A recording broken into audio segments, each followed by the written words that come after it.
رب ذوالجلال کے بابرکت نام سے شروع کرتا ہوں جو کہ دلوں کے راز بخوبی جانتا ہے۔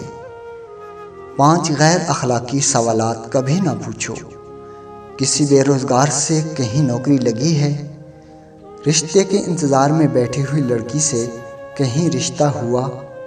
بے اولاد جوڑے سے کب تک خوشخبری سنا رہے ہو؟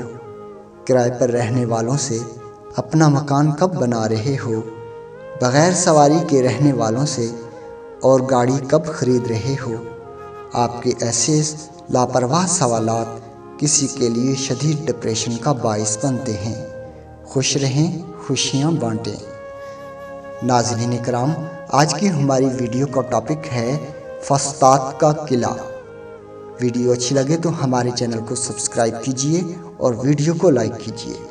اسلامی فوج نے حضرت عمر بن عاص رضی اللہ تعالیٰ عنہ کی سرداری میں جب ملک مصر کا رخ کیا تو چھوٹے چھوٹے علاقے فتح کرتے ہوئے فسطاط پہنچے اور قلعہ کا محاصرہ کر لیا۔ قلعہ بہت مضبوط تھا۔ مصری اپنی حفاظت کے خیال سے قلعہ بند ہو گئے۔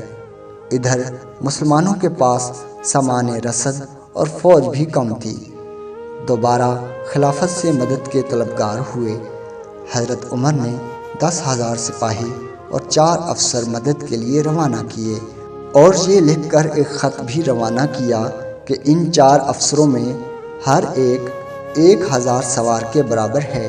جب یہ مدد فسطاط پہنچ گئی تو حضرت عمر بن عاص رضی اللہ تعالیٰ عنہ نے حضرت زبیر کا رتبہ کا خیال کر کے انہیں محاصرہ گھیرنے کے لیے فوج کا حاکم بنا دیا۔ حضرت زبیر نے گھوڑے پر سوار ہو کر پہلے قلعے کے چاروں طرف چکر لگایا اور جن جن جگہوں پر مناسب سمجھا فوج کے دستے مقرر کر دیے۔ اس طرح سے 7 مہینے تک قلعے کا محاصرہ رہا، لیکن ہار جیت کا کوئی فیصلہ نہ ہو سکا۔ آخر ایک دن اکتا کر حضرت زبیر نے کہا، آج میں اسلام پر فدا ہوتا ہوں۔ یہ کہہ کر ایک سیڑھی لگا کر قلعہ کی دیوار پر چڑھ گئے اور اوپر جا کر زور سے نعرہ تکبیر بلند کیا۔ ادھر نیچے پھاٹک کے سامنے جو فوج تھی اس نے بھی اتنے زور سے نعرہ تکبیر بلند کیا کہ قلعہ کی زمین دہل گئی۔